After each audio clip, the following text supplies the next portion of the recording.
Are you an established small business owner or aspiring entrepreneur? Would you like professional advice to help your business grow and succeed? Well, look no further. The Virgin Islands Small Business Development Center is the territory's #1 resource to move your business forward. Enjoy no-cost advising, low-cost training, and technical assistance from experts in both the public and private sectors. The VISBDC is nationally accredited and sustained by the University of the Virgin Islands and the U.S. Small Business Administration. Visit us at our locations on St. Thomas, St. John, or St. Croix, and follow us on social media at VISBDC. For easy access to all our training and networking events, be sure to join our newsletter and download the VISBDC app.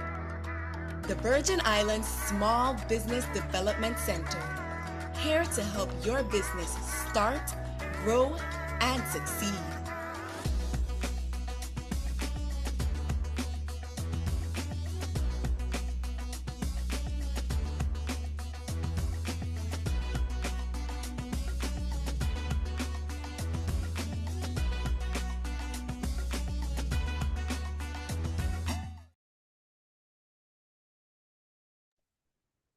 Greetings on behalf of the VISPDC network. Today we are diving into cybersecurity with the UVI Information Services and Institutional Assessment Team. This session is entitled The Phishing Investigator, Spotting a Fake in Your Inbox. Open your inbox and look at your last 3 emails. Are you sure you know who sent them? In the age of AI, a pixel perfect fake is only a click away. Today, we're moving past basic warnings and turning you into a phishing investigator. Our presenter is going to go ahead and share his screen so we can see his PowerPoint. We used to look for typos and bad grammar, but it's 2026. Scams are now professional, personalized, and powered by AI. We aren't here to be paranoid. We are here to build a framework that catches what your spam filter misses. Allow me to introduce today's lead presenter, Mr. Robert Laware. Robert Laware is a network engineer at the University of the Virgin Islands. His role is to operate, maintain, and ensure all network and server systems at the university are provided the services needed, one of the roles to include keeping a secure organization. A recent graduate from UVI with a bachelor degrees in computer science and concentration in cybersecurity, Robert has a working background in cybersecurity and has a solid foundation in the field and experience of cybersecurity operations. Here's a friendly reminder to place your questions in the chat, and they will be addressed by the presenting team either directly in the chat or later during our question and answer segment. A copy of today's presentation will be attached to the post-survey email sent after this live session. We encourage you to take a few minutes of your time to briefly fill out the survey that lets us know how we are doing.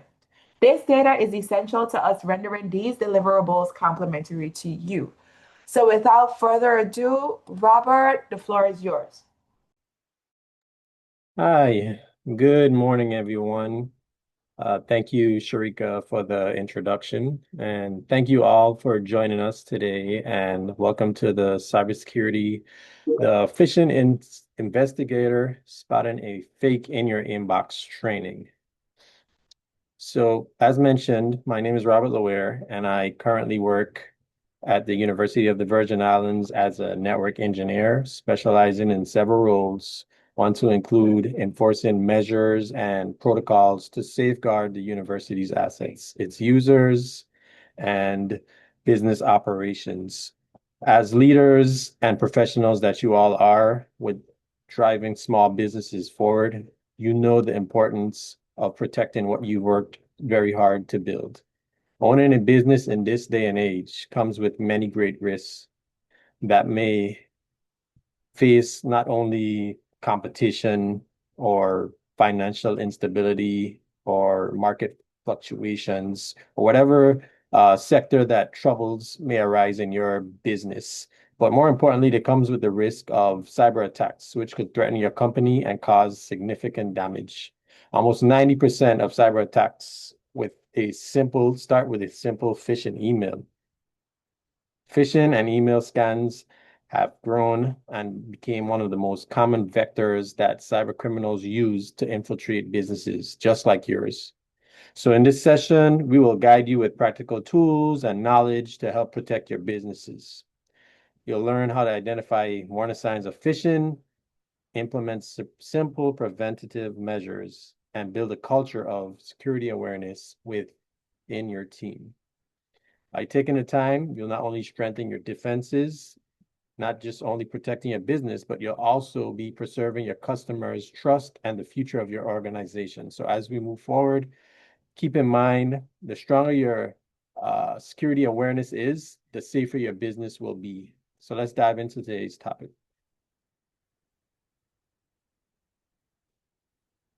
Okay, as a small business, you may think that you're not much of a target for cyber criminals. You know, you're not as a large business where you have more resources, more capital. But the truth is, attackers often see smaller companies as easy prey. Attackers know small businesses are busy. You wear multiple hats. You don't always have a dedicated IT staff to watch over your systems all day. With limited security measures, maybe some small businesses don't even have it in their budget to fund or even have the necessary training or experience to implement any security protocols or measures. So attackers understand that you may have valuable customer data, and without having security controls, without having any implementations or training, your business is at risk of phishing, scams, malware, data breaches, ransomware, any kind of security attacks you can think of. Think about the data your business touches every day. Customer names, email addresses, invoices, bank details, payrolls, vendor accounts. There's so much information that you may store on a day-to-day basis. That data has value. It is important for you to understand and to take into consideration the likelihood if this data was compromised, or if these cyber criminals were to attack and leave your business vulnerable. Not only will it cost your business damage, but it will also cost your customers and clients damage. Beyond immediate disruptions, where you may not only continue business operations, it may come with financial consequences. Some attacks may include fraud, ransomware, loss of productivity. They all add up in impacting your bottom line and limiting growth opportunities. For small businesses, even a single breach can be devastating. The cost isn't just financial. It includes lost time, damaged credibility between you and your customers, and the stress of having to rebuild from scratch or from the point of an attack. You have to dedicate long hours, restore systems, communicate with all affected individuals, and plan to prepare or prevent future breaches. Many small businesses never fully recover from a breach. Customers also lose trust. Customer trust is also one of the most important things. A security incident can shake the confidence in your brand, and for businesses, they have a hard time recovering, especially as a small business. A strong cybersecurity posture not only protects the data, but it also reinforces reliability and trust with the customers in the digital space. Not only does your reputation matter, it also comes at consequence of legal compliance. It isn't just practice, it's the law.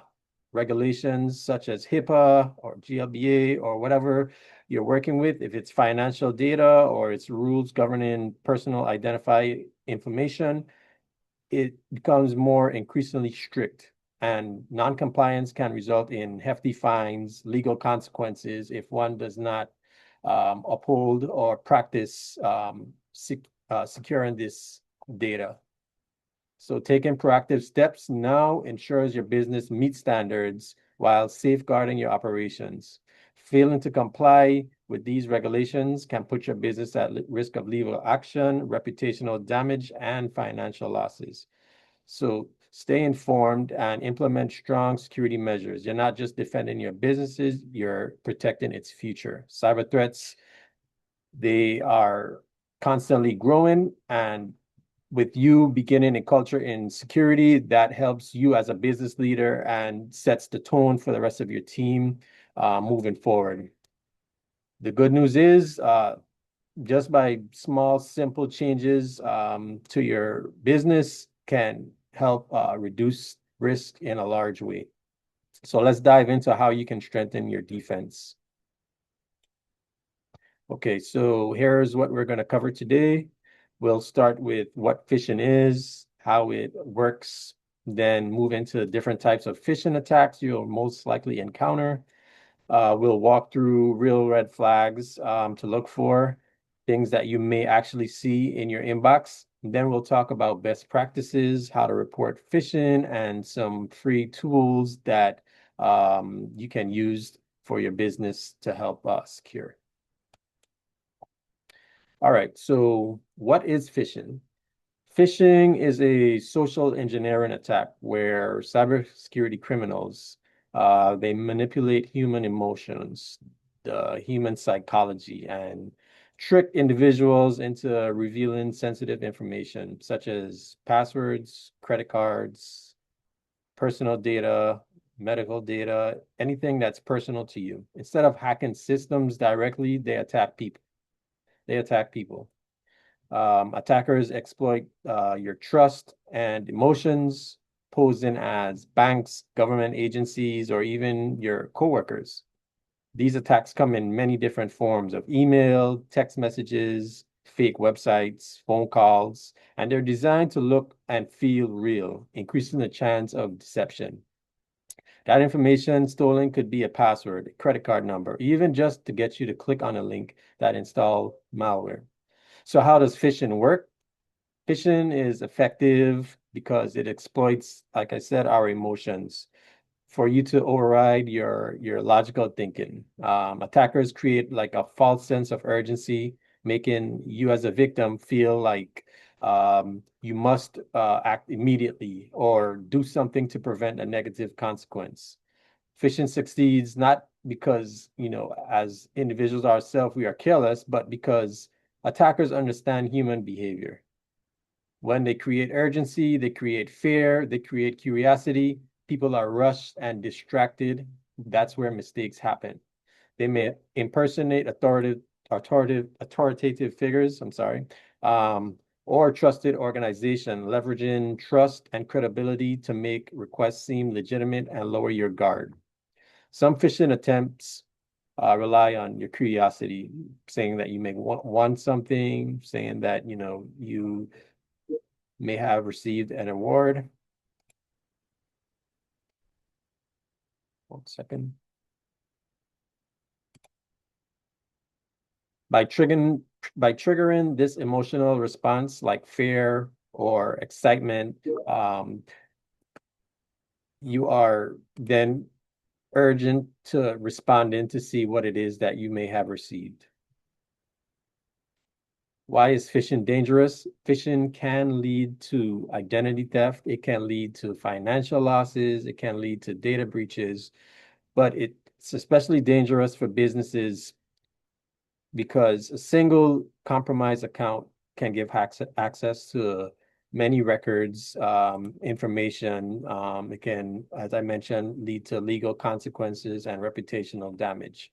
Cybersecurity criminals phish to deploy other mechanisms in their attack, which may include ransomware or malware. So this may just be an entry point for them to launch an attack. They may perhaps wait for the perfect time. Once they breach the account that they need, they may use it to wait and for them to signal another attack later on. So always be cautious, as phishing relies on human error. So the best defense is awareness. So be cautious whenever you get these emails, when you're clicking on links, and when you're responding with personal data. Let's go over the difference between spam and phishing emails. Both spam and phishing are unsolicited messages, but they have different purposes and risks. Spam emails, these are generally bulk unwanted emails, and they're purposely sent for advertising. They promote products, services, or scams, but usually don't aim to steal sensitive information. While annoying, they are not always malicious. Phishing emails, on the other hand, these are a form of cyber security attacks. These are designed to trick you into revealing sensitive information, like I've mentioned, with login credentials, personal information, and they mimic the trusted entities, the bank, the tech companies, whatever it is, and they may contain malicious links, or they're requesting personal information, or they're adding attachments for you to click on so that they can install malware.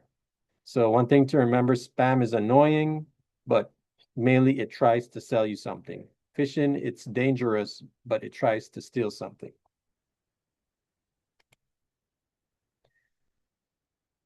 All right, so phishing relies on psychology. Attackers want you to try to act before you think. Let me repeat that.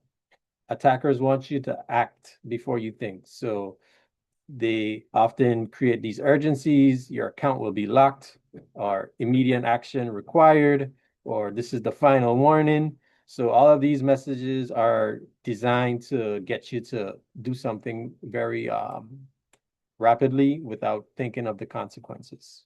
Most phishing emails want you to either do one of these four: click on a malicious link, open an unsafe attachment, provide personal information, or take an urgent action. If an email pressures you to act quickly, that's your cue to slow down. Phishing doesn't just come in one form. Attackers, they try to use various different forms depending on their method and their approach, what their targets are. They use different types of phishing. So we'll go over some of the different types of phishing, and we'll provide some examples.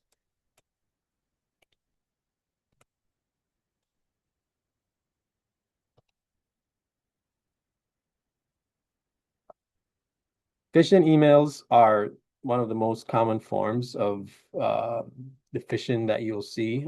They're more broad.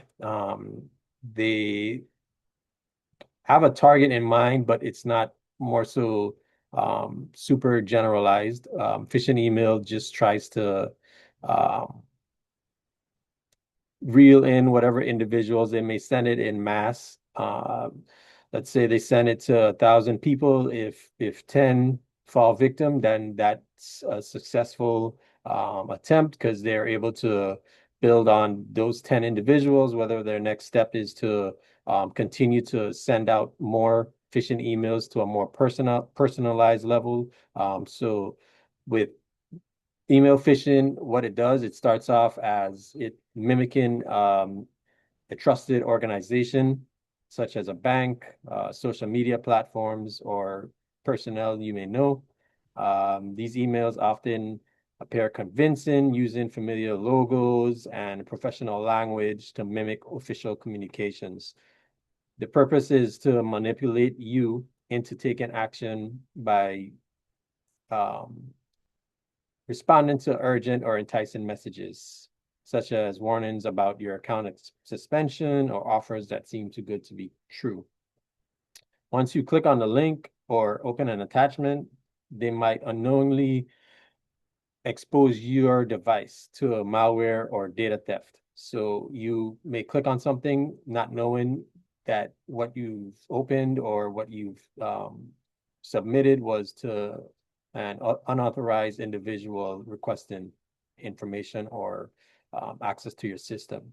These emails often request sensitive information under the guise of an account verification or security update, or request passwords, usernames. While some phishing attempts are easy to spot because they may have poor grammar, others aren't, and they're getting better at crafting these messages to sound like legitimate messages. The sender's emails are also spoofed to make you think that it's coming from an official party or official business. Sometimes they may, if they're able to infiltrate a legitimate account, they may at times use the account that was compromised to forward more phishing attempts. So always before you receive anything suspicious, take a small moment to think about what you're doing. Even a small lapse in judgment can result in some serious consequences. So here we're going to provide a quick example of what a phishing email may look like. Here you see you've got an email from your bank. Now, if you don't have this particular bank or this particular company that's emailing you, you haven't dealt with them, or you don't see a reason for them to be emailing you. So this should not raise any flags for you. This should look to you as a spam, or you should almost automatically identify this as phishing. So this is showing that it's coming from a bank, Wells Fargo, and it's telling you that you need to verify your account. If we look at the very beginning, we'll see that it says that it's coming from a Wells Fargo account. If you quickly glimpse, you'll feel like this is an actual Wells Fargo email. And then from there, they're telling you in bold to verify your account. So it's giving you some language saying that if you don't verify your account, that your account will be immediately suspended. So this is something that triggers your emotions. So you'll probably think, okay, well, I'm getting this email. I need to do something now before something bad happens. So let's say that you've clicked on a link. When you click on a link, it takes you to a web page. Now, this web page, you may see, it may be designed to look exactly like the legitimate website. The hackers can create their own fake website with all the images, all the forms, all the links, icons, and make it look just as legitimate. But if you look up to the top in the URL, it shows that it's not wellsfargo.com. It's actually the attacker's fake website. So if you weren't able to notice that, you'll go in, you'll see this, and then let's say now they ask you to verify your account, so you need to put in your username and password. So right now you're going to enter in your username and password without even knowing that it's not the legitimate site. So you go there, and from there you see that it's asking you to update your information. Now this is a common request maybe some banks may do in that's where hackers find that this trick may work, because it's something that actually happens. So they're playing with your emotions. They're also playing based on something legitimate. So now they're asking for personal information, your name, your email, your phone number, your card information. So they're asking you to fill out this form. So once this form is filled out, you'll submit this form and it'll go all to the cyber criminal. And once that is submitted, it'll give you a verification saying, yes, your account has been updated. Thank you for doing so. So you may feel some sigh of relief that you've done something good, but in actuality, what you've done is you've shared some sensitive information with the cyber criminal. And following that, what they may do is redirect you to the official site. Once you've given them the information, they just redirected you straight to Wells Fargo, so you can go in and log in. And then when you log in, you'll probably see your original account with all your banking information, and you'll feel like, okay, well, nothing was done wrong. You're seeing your account, everything seems in good standing, but you may have not noticed your information was given to this person. So another type of attack is spear phishing. So this is mostly targeted to a specific individual or organization. With spear phishing, it's more so done with research in your role, your company, the vendors you work with, even your social media. These emails often reference real names or real projects that you're working on. They have a highly successful rate because they conduct a lot more research, and they try to disguise it a lot better than general emails that you see on a day-to-day basis. It feels more personal. Here's an attack a spear phishing example. This was sent out to the community. So this was a user's account that was spoofed. If you can see, the real user from the organization's name was blacked out here, but it's an organization where individuals may know this individual. So with the initials JS, they know, okay, this is such and such. So if they didn't identify that this fake email is not them, if they just open the email and say, hey, this came from John or whoever it may be that you may know, and it's giving you this message saying, hey, I'm trying to get rid of this piano. And you may know John and you may say, hey, okay, let me take a look at what he's trying to offer. So you open the image and it may contain some malware. It may contain some sort of ransomware where they encrypt your drives. It may lead to something potentially dangerous. So although it seems like it comes from a trusted person and you may think this is innocent and you may read the message and it may move you. So you may click on it and it leads to bad things. So always verify um, with the sender. And we'll go over on a few more slides some signs that you can look at to see whether the email is legitimate. Another example is clone phishing. So what clone phishing is, it copies the legitimate email you've already received and it swaps out perhaps the attachment or the link to put in whatever they want to direct you to. A lot of emails and websites are easy to copy and completely mirror the source code. Basically, replicate the exact um, website or email in the exact form with just replacing a few things in there. Perhaps just the link they want to change the directory where the link goes, or just changing out the attachment that you receive. So because you recognize legitimate email, it may have come from Google or it may have come from Microsoft. You'll believe that it's an actual email, and where from you are more familiar with it, it creates trust, and attackers use that to exploit it. Here's an example. You may have received in the past notifications from Amazon if you shop through Amazon. And these are some of the actual emails that you may or may not have received. One shows there was an issue with an order. Another shows a specific sale that's going on Black Friday. So it may seem innocent, but what the hackers have done is copy the exact code and just replace the link, and it's telling you to update your address.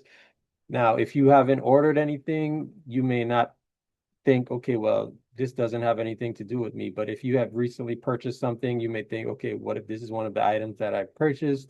I need to update this right now. So that's what the whole point of phishing is to find those who will respond. It's not to get 100% feedback from everyone, but for those who it may direct towards. And also, as you can see with the advertising, you may think, okay, well, hey, this seems like a nice deal. Let me see what these products are looking. If I can take a look at them, and what it will do is probably send you to another link or another site, or it may install malware. Also, we have whaling. Whaling targets more high profile individuals, decision makers, owners, executive managers. These emails sometimes involve money, wire transfers, invoices, urgent approvals. Some of these attackers, when they impersonate the CEOs or the presidents, directors, they sometimes do it at the expense as personating them and inciting a demand to the employees where they may feel compelled to do so urgently because they may fear what the repercussions may be if, my president asks me to submit this or, share this information. And if I don't do this, then, it will affect some form of your employment.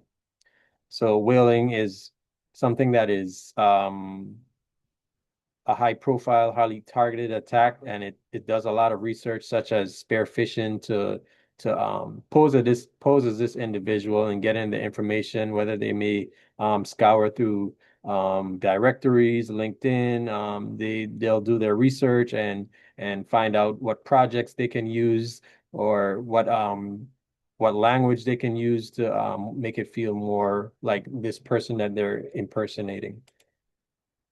There's an example of a whaling email where they're posing as a president from the university, and they want you to review this document, and this document may contain malware, or it may request personal information that they want you to submit right away.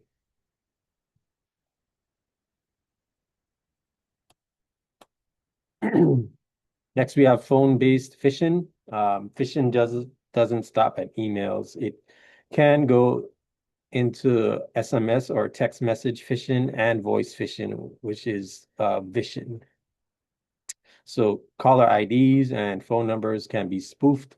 Just because it looks like a legitimate number does not mean that it is. You may think you may be receiving a phone call from your bank or the IT department because the number looks right, or they raised a concern that you think that you should resolve immediately. But it's always good to verify in the best way you can with the proper channels.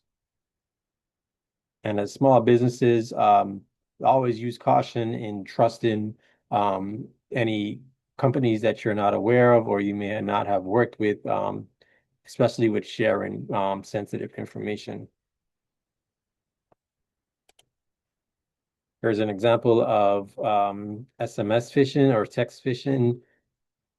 Here we have similar to email phishing, they're sending you offers saying that you want something, or they're telling you that your account may be locked out. They want you to click on these links, and once you do so, it will then start their next method of attack.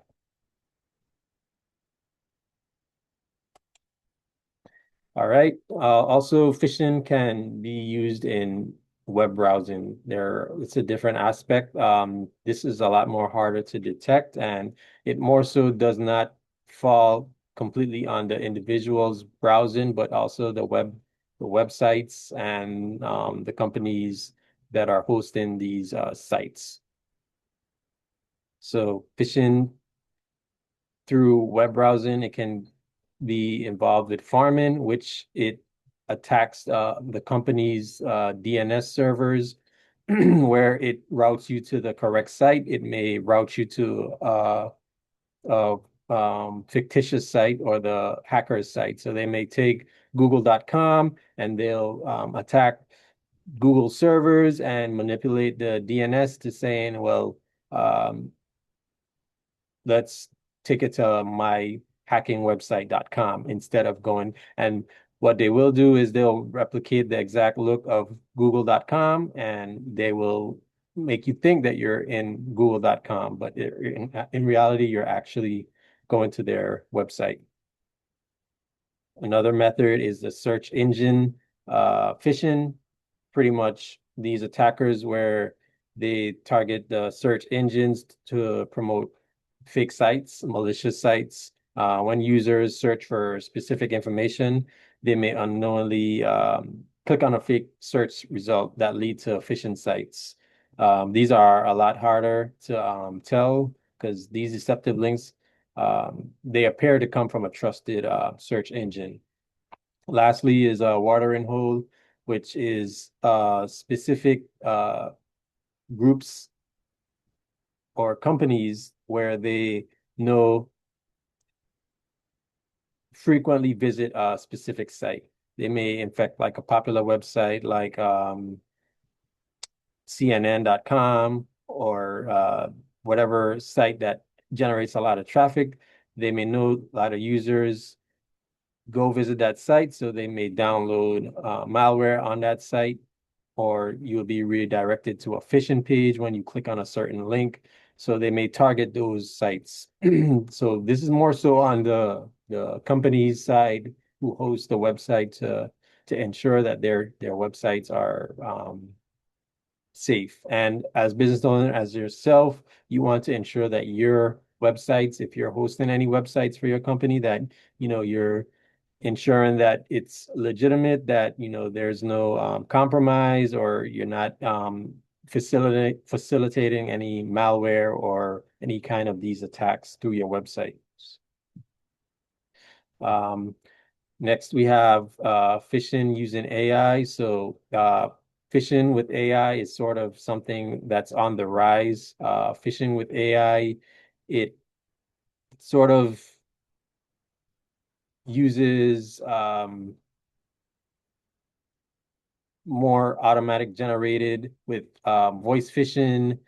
They can fake calls, or they can use it to research and get better results on individuals, or sound more closely with the language that they use to defraud, such as a CEO.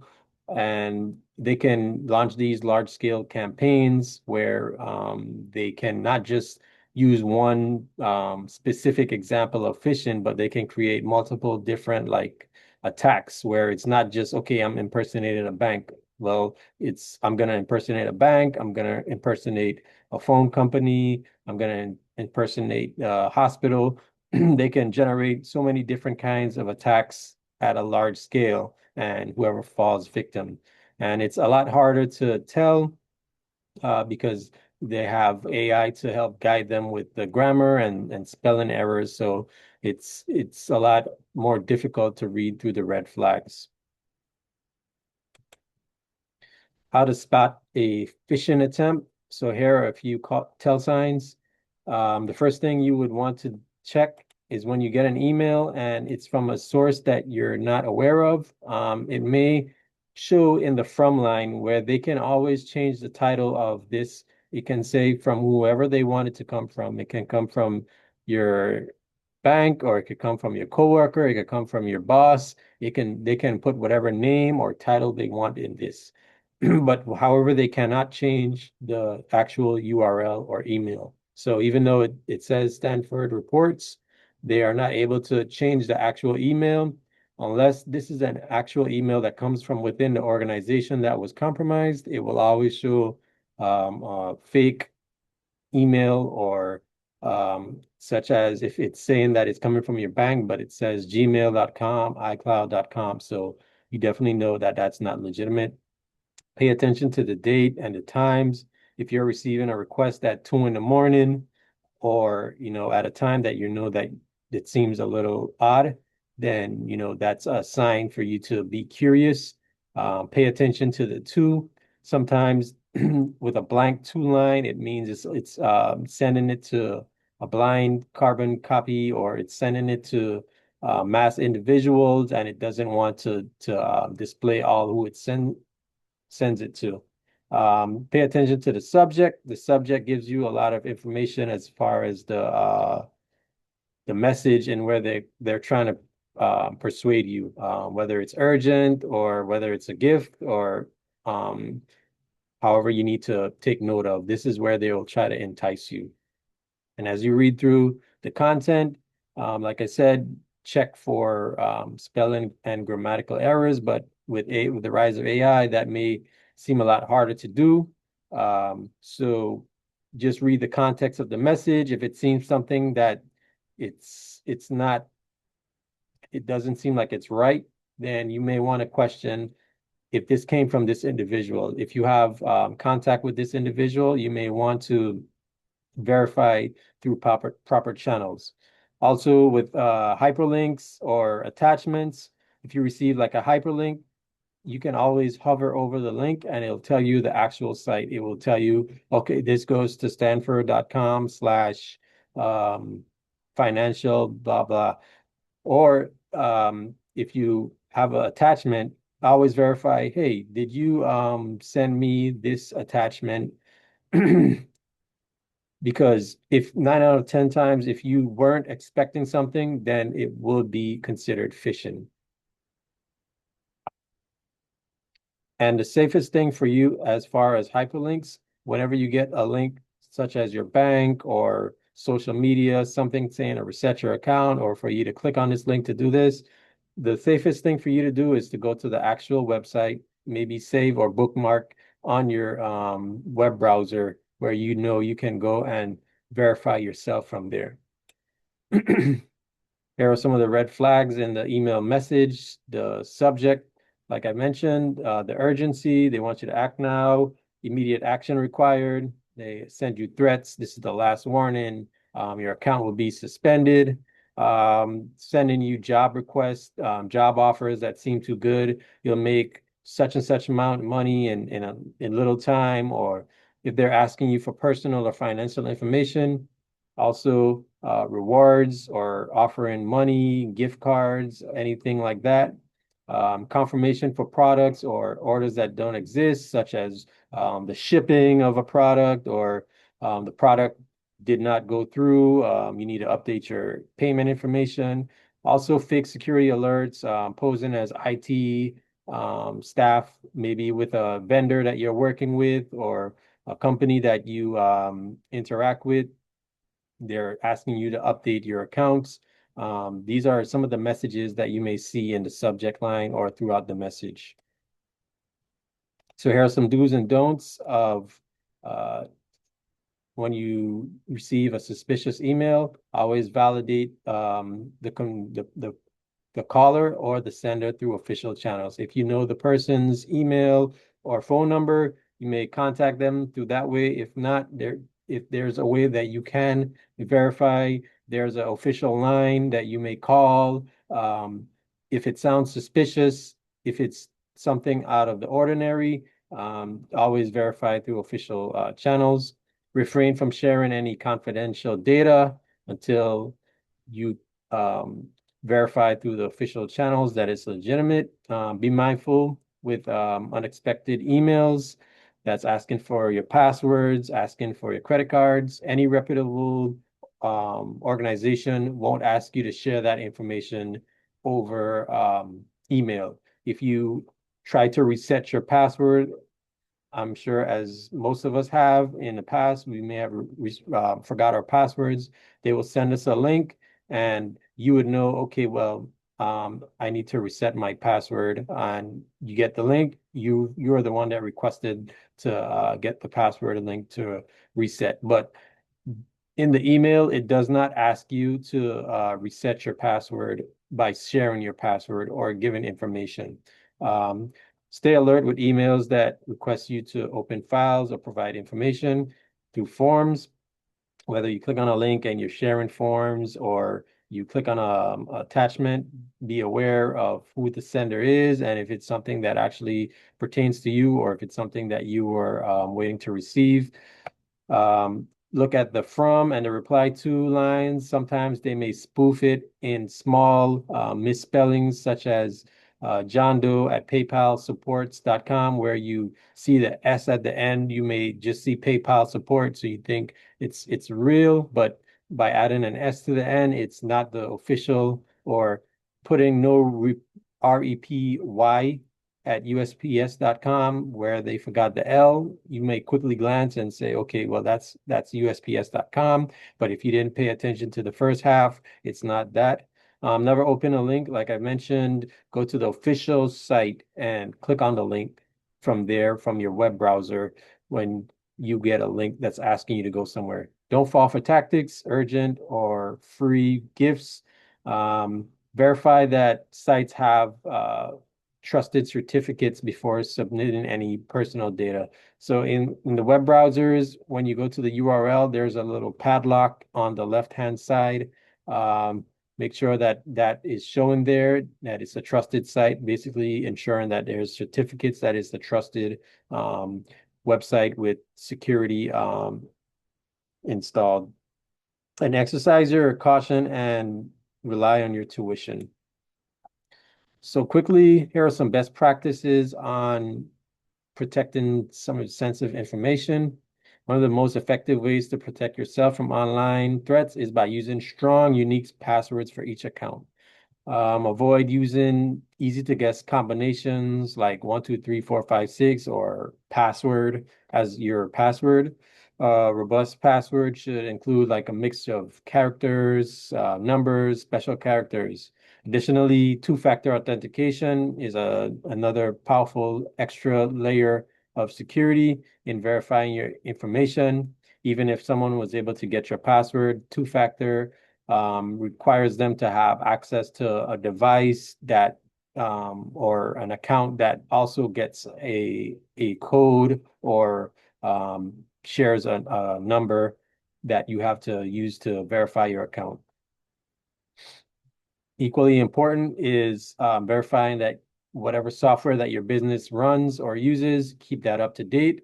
Regular updates ensure that you are protected against the latest vulnerabilities, reducing any risk of cyber attacks that cyber criminals do. They look to see who's out of out of who hasn't updated or patched their systems and they have the vulnerabilities open. That's where they use to exploit the attackers, the clients.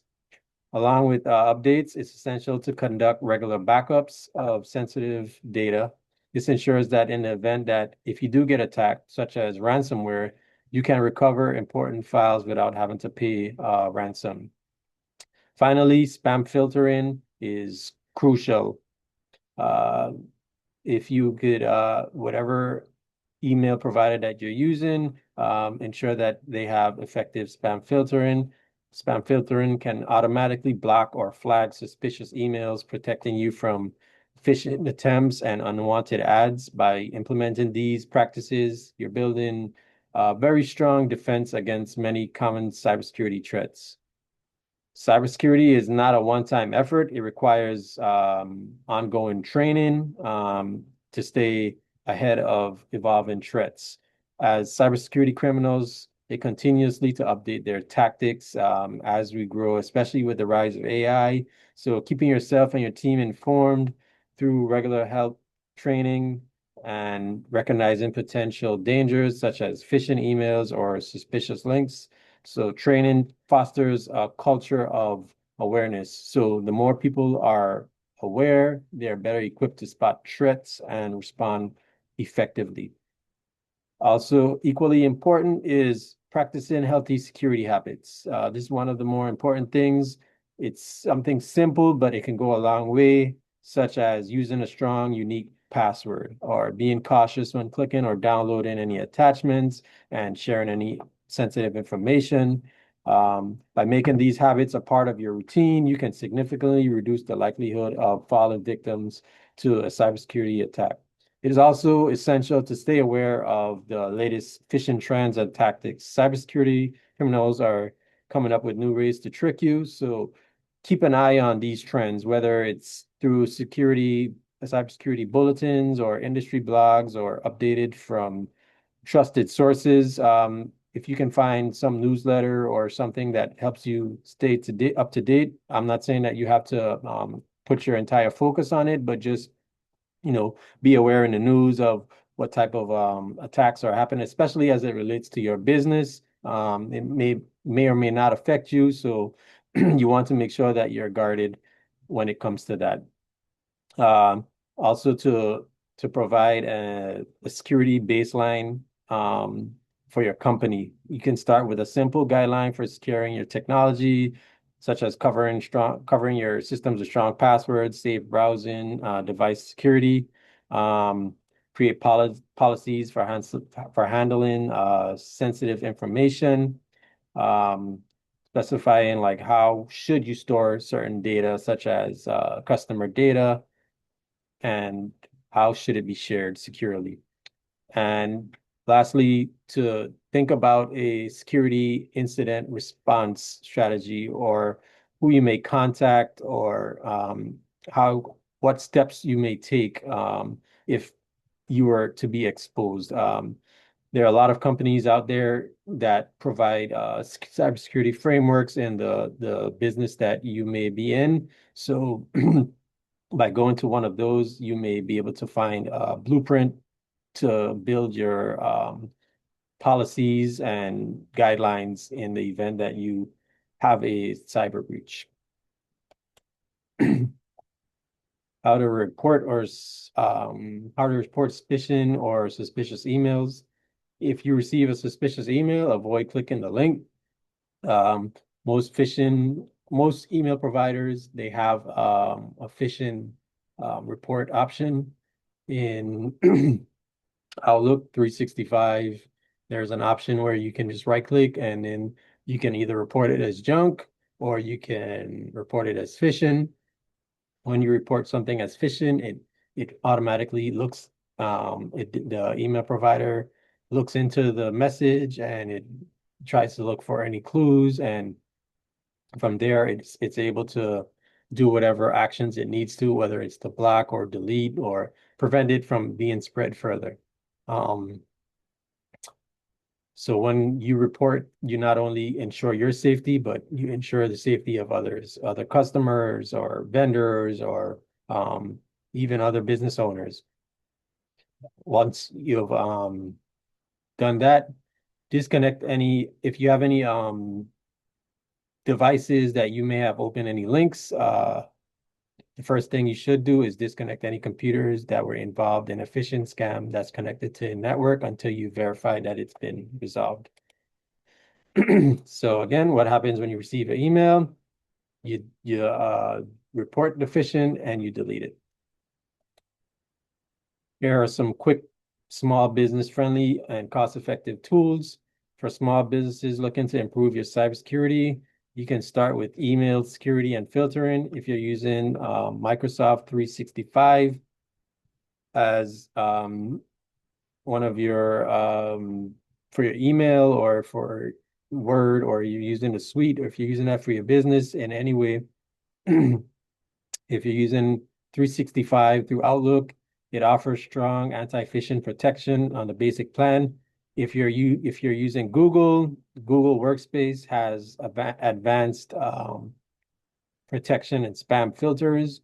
They can help block malicious emails and phishing attempts. Both of these options significantly reduce the risk of falling victim to email-based attacks. Next, you want to make sure that you're implementing multi-factor authentication. There are plenty of tools out there that offer authenticators such as Microsoft Authenticator, Google Authenticator, Duo, and you can use it for many different vendors. You can use the same authenticator such as Microsoft. You can use it for several vendors where not only do you provide a password, but you'll have to open this authenticator software or app, and you'll have to acknowledge that this is you trying to sign in or share a code that's on that authenticator only. So it provides an extra layer of security, and it should be used, especially in more critical assets, that it's protecting any financial information that makes it, that makes it more important to safeguard. To protect against malicious links, there are tools like OpenDNS or Cloudflare Gateway. These services can block access to harmful websites, reducing the risk of malware infections or phishing redirects. Also, backing up your data, it's important. You can use cloud providers such as OneDrive or Google Drive, so that if your systems are compromised, you can always restore that seamlessly. And lastly, endpoint security, where you are protecting your devices, an affordable solution that works for both Windows and Macs are Malwarebytes for Business. It's a lightweight solution that is a very effective antivirus solution. These steps collectively create comprehensive, cost-effective, and a cybersecurity strategy that can protect your business from a wide range of threats. Here are some here are some sites, some companies that you can go to. They provide good resources, information, newsletters, training. First, you have the Federal Trade Commission for whatever sector or business that you're in. It may provide solid information and as well as resources on phishing and preventative strategies. The CISA, there's a lot of resources for small businesses, especially for tools to help you to improve your posture and guidelines. The NIST cybersecurity framework, it helps the small businesses to line up your security posture with certain policies to look out for. Whatever sector or business that you're in, you may have to abide by certain rules or regulations. This helps you to ensure that you are meeting those. SANS Institute, it's a very well-known and reputable cybersecurity training company that provides a lot of tips, feedback, and especially for small businesses, they provide insightful information, as well as newsletters and attacks and the latest trends of what's going on in the cybersecurity world. Also, Cybersecurity Awareness Month is in October. This is a month that shares a lot of vital information, resources, and events that you can use to raise awareness about cybersecurity. And Have I Been PWNED, which is a free resource where you can go to this website and check to see if your email has been compromised from any data breach that has been out there. Some companies have been breached, and your email may be compromised because it's been involved with that data breach.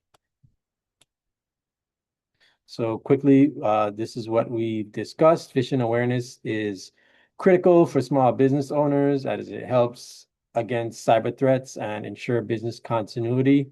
By being vigilant, businesses can prevent significant risks such as financial loss, data breaches, reputational damage, and even legal implications.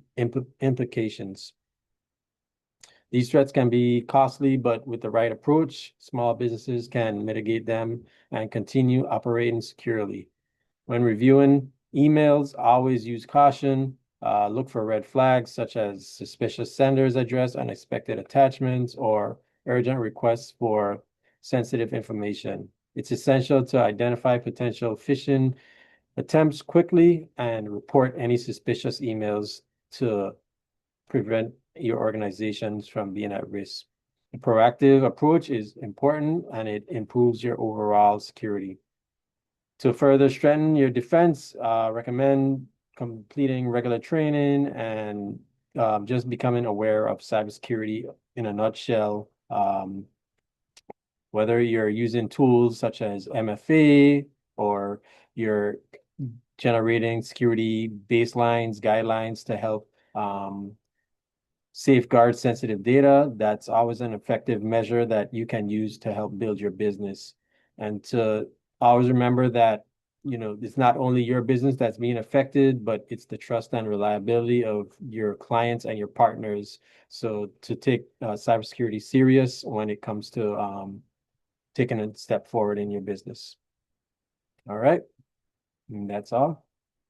I'll hand it over to Sharika. Wow, Robbie, thank you so much for that information. Let's take it over to the chat. We had a few questions while you were presenting. The first one, can 2FA be compromised if your phone is cloned? How can you protect your phone from being cloned?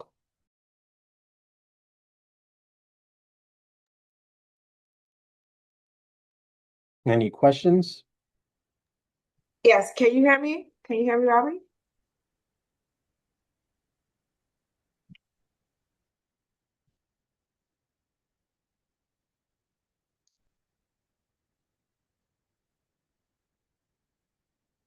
Okay, we have one question. You may go ahead.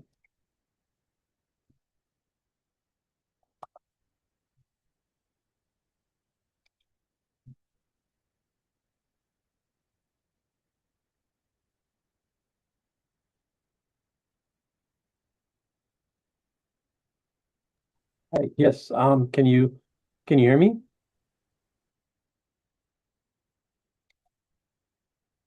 The Kennedy Center. It's known to many as the nation's cultural center. One moment. I think my volume needs to adjust. Give me. We can hear you, but we can't hear the participant.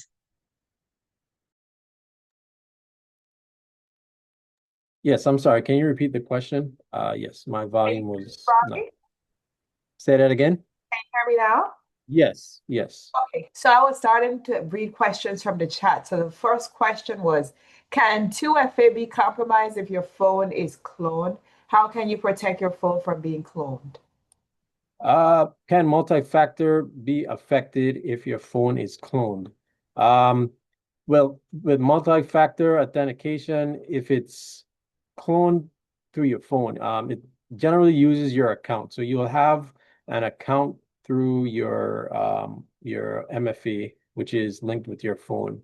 So generally, with your phone being cloned, that's a lot harder for it to mirror the account that you're using because with each phone it will be different.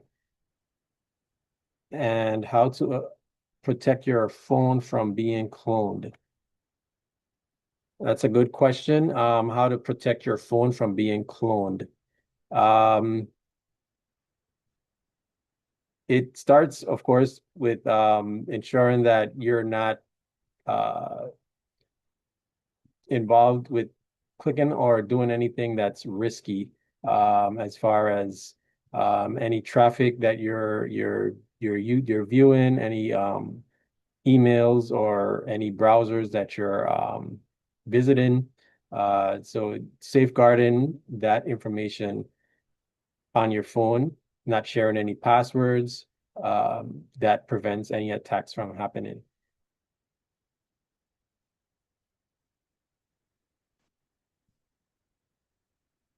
Thank you for that. Is there a way to protect easy copying of your website or email source code? Yes.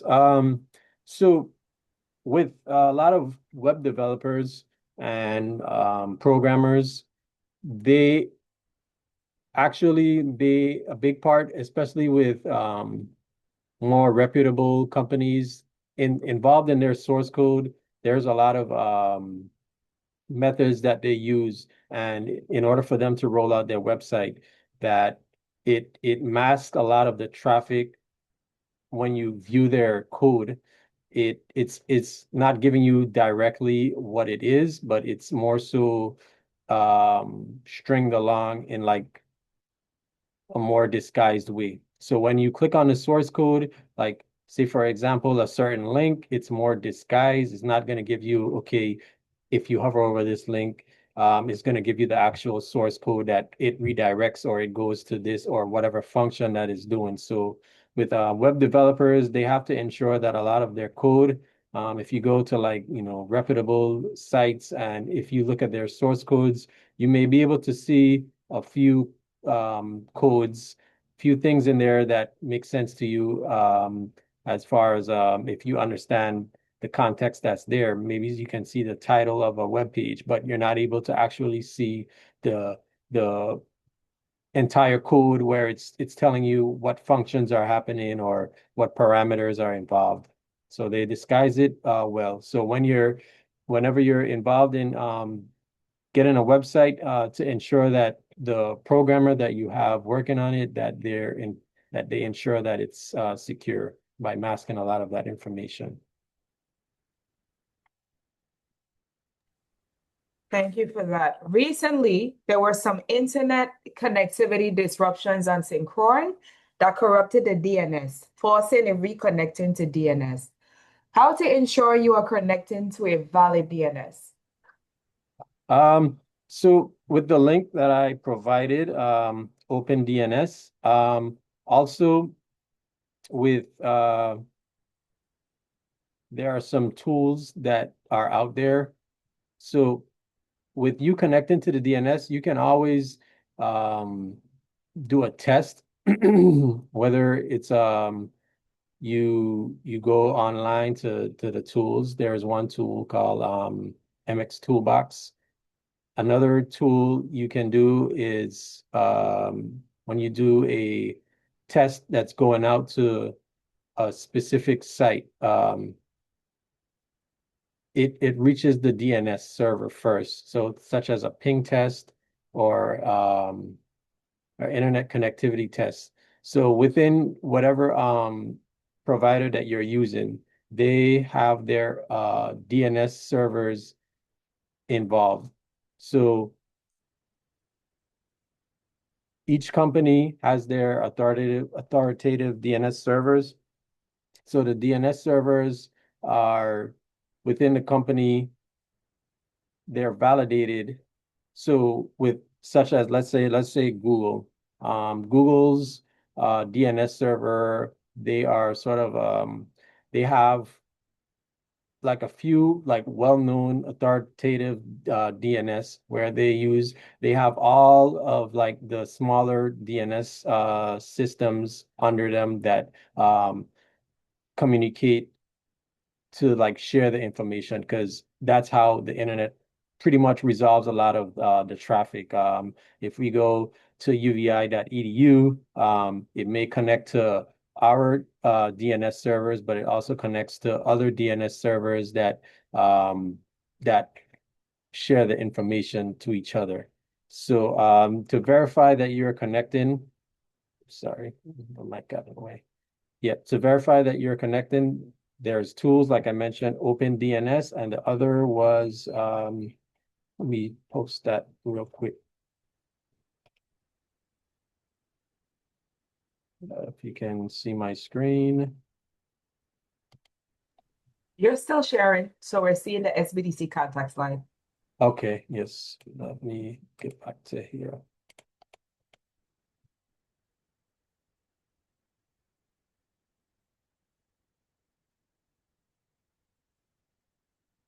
Yes.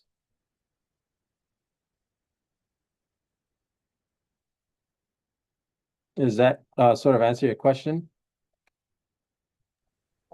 I guess they'll let us know in the chat. So thank you Oh, for that, Robbie. Yes, it did. We got a thumbs up. Okay, so we had another comment in the chat. Thank you for this relevant and timely session. Great job. Thank you, USVI speaker and host, professionally done. Here's another comment. Great presentation. How do we remain ahead of the AI-assisted phishing? well, yes. So that's an interesting topic because as AI grows, it becomes harder and harder to identify with the phishing and the types of attacks that is growing. Number one, our first line of defense is always our system's ability to detect certain things, um, whether it's legitimate. With AI, it's getting to a point where it's almost imitating actual legitimate in the best way possible. Um, you can look at there's always going to be tell signs, but the more that they work on it, it's going to get better.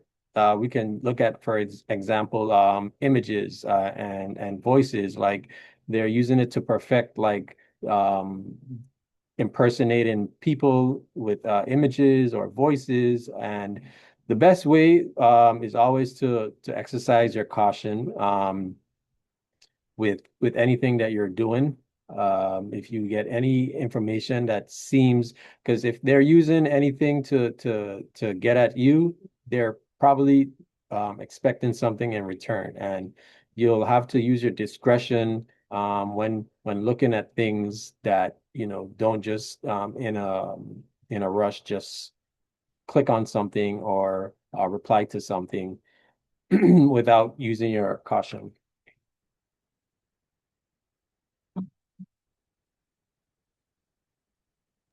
Okay. Do we have any more questions? I don't see any more. So I Yeah, guess very, very good questions. Thank you. And thank you for answering all of them. I guess we can go ahead so I can formally close out because I don't see any questions at this time. We do have we do have a round of virtual applause. So thank you so much for your presentation. So let's navigate towards that closing slide. And I actually want to take persons to our new website that we launched. We redesigned it, and I want to show you how to be able to access trainings, whether they're live and they're upcoming or they are on demand. So Robbie, you want to take us to that SBDC contact slide just so if persons aren't familiar with us, they know how to access our platforms, our mobile app, and so forth. Okay, here we go. So the VI SBDC has so much more in store for USVI small businesses. You can visit our new website at www.visbdc.org. Follow us on Facebook, Instagram, Twitter, and subscribe to the VI SBDC YouTube channel for new uploads of our webinars. We encourage you to download the complimentary VI SBDC app on your mobile device from the appropriate app store. So let me go over and share my screen so that you can see our new website and you can be able to find trainings when you need. Okay, so here's the new SBDC website that we launched. I want you guys to go ahead and take a look around. We have several pages here that you can, if you're a startup business, established business, we have a link to our Agriculture Business Center. And we do have a page dedicated to cybersecurity. Let me take a brief moment to highlight some of our success stories. You might see some familiar faces and businesses in the territory that you can go ahead and read their story in terms of how connecting with a VI SBDC advisor helped their business. And we also have video testimonials as well. But let's focus on how you can access small business education training. So this is the page you would go to. And when you click that sign up button at the bottom, that's how you would get to the events page of what's to come. So we just had the Phishing Investigator Spotting a Fake in Your Inbox webinar. And so I want you to pay attention here to the type, because now that we are concluding this session, it's going to be pre-recorded and this is where you would access it from. So pay attention, select on demand, hit search, and then you will see all of the trainings that we had in the past, but you can access them at your leisure. So coming up next on January 29th, we have our ITS team with the university coming back, and they're going to be presenting the ransomware survival guide, prevention, containment, and recovery. That's January 29th starting at 11 a.m. Atlantic Standard Time. We have our SBA District Office Senior Area Manager Wayne Huddleston, and he will be presenting Growing the USVI Manufacturing Sector with SBA Resources. That's on February 3rd. That webinar starts at 10 a.m. We have some newly created events with our VI Apex Accelerator. On February 5th at 11 a.m., they're going to be presenting your business ID, building a government-friendly capability statement. On February 10th, our SBA District Office returns as we tap into disaster preparation and mitigation for your business. The time to plan is now. And we have Apex returning on the 19th, and they're going to be presenting building past performance, winning contracts when you're just starting out. So this is our training portal, so you can go ahead and navigate, register for the webinars that you're interested in, and we will look forward to seeing you there. So let me stop sharing to see if I have any additional questions or comment. Thanks, Mary Jo. Please look at our website. That's our our former advisor, Mary Jo Williams. You're going to see her face on our new website. And so, Robert, thank you so much. It's always a pleasure collaborating with you and our ITS team to deliver these types of webinars to our small business community. Thank you for everyone in attendance. And so once again, on behalf of the entire VI SBDC network, compliments of our Interim State Director, Ms. Karen Jones and St. Croix, we wish you a productive rest of day. Take care.